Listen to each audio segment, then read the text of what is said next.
by thinking about this device. I want you to imagine it in the hands of a 3-year-old. Maria had actually never seen a computer before.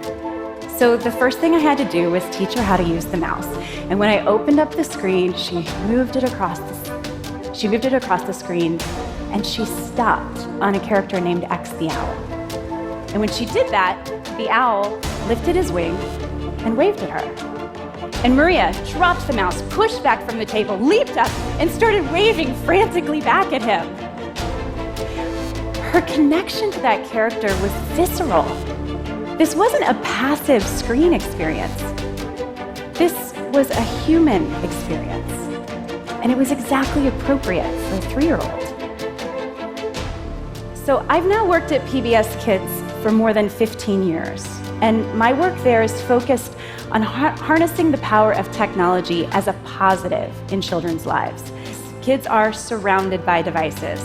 And I'm also a parent. I understand this feeling of anxiety. But I want us to look at 3 common fears that parents have and see if we can shift our focus to the opportunity that's in each of them. So, fear number 1, screens are passive. This is going to keep our kids from getting up and moving. Chris Kratt and Martin Kratt are zoologist brothers who host a show about animals called Wild Kratts. And they approached the PBS team to say, can we do something with those cameras that are built into every device now? Could those cameras capture a very natural kid play pattern, pretending to be animals? So we started with bats. And when kids came in to play this game, they loved seeing themselves on screen with wings. But my favorite part of this, when the game was over and we turned off the screens, the kids kept being bats. They kept flying around the room. They kept veering left and right to catch mosquitoes. And they remembered things. They remembered that bats fly at night. And they remembered that when bats sleep, they hang upside down and fold their wings in. This game definitely got kids up and moving.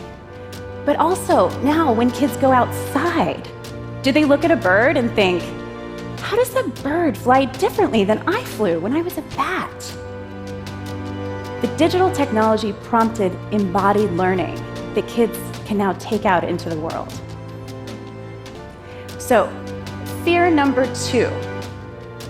Playing games on these screens is just a waste of time. It's going to distract children from their education. Game developers know that you can learn a lot about a player's skill by looking at the back-end data. Where did a player pause? Where did they make a few mistakes before they found the right answer? And my team wanted to take this tool set and apply it to academic learning.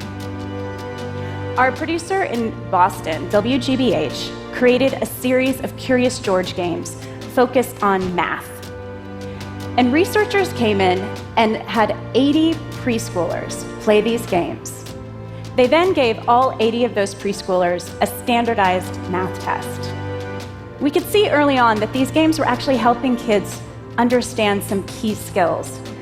But our partners at UCLA wanted us to dig deeper.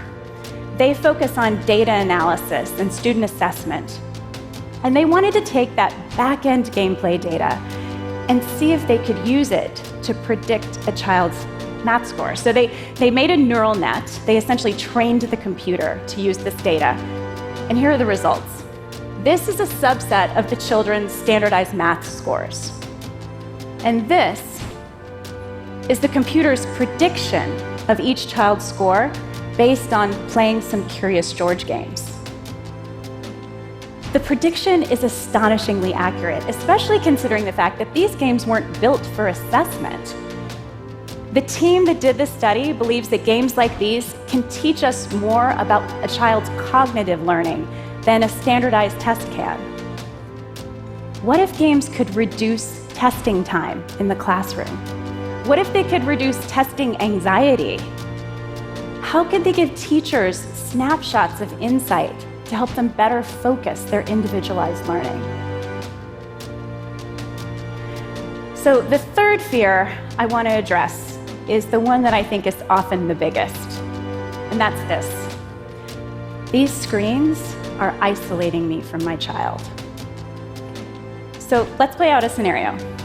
Let's say that you are a parent and you need 25 minutes of uninterrupted time to get dinner ready. And in order to do that, you hand a tablet to your 3-year-old. Now, this is a moment where you probably feel very guilty about what you just did. But now imagine this. 20 minutes later, you receive a text message on that cell phone that's always within arm's reach.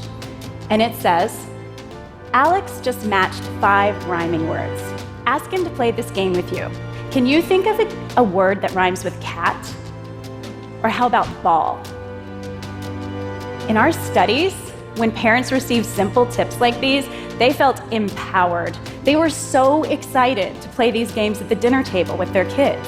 And the kids loved it too. Not only did it feel like magic that their parents knew what they'd been playing, kids love to play games with their parents. Just the act of talking to kids about their media can be incredibly powerful. Last summer, Texas Tech University published a study that the show Daniel Tiger's Neighborhood could promote empathy, the development of empathy among children. But there was a really important catch to this study.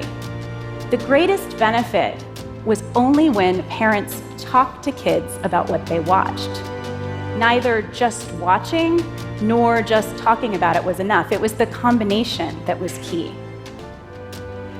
So when I read this study, I started thinking about how rarely parents of preschoolers actually talk to kids about the content of what they're playing and what they're watching. And so I decided to try it with my 4-year-old. I said, "Were you playing a car game earlier today?" And Benjamin perked up and said, "Yes, and did you see that I made my car out of a pickle? It was really hard to open the trunk." This hilarious conversation about what was fun in the game and what could have been better continued all the way to school that morning. I'm not here to suggest to you that all digital media is great for kids. There are legitimate reasons for us to be concerned about the current state of children's content on these screens. And it's right for us to be thinking about balance. Where do screens fit against all the other things that a child needs to do to learn and to grow? But when we fixate on our fears about it, we forget a really major point.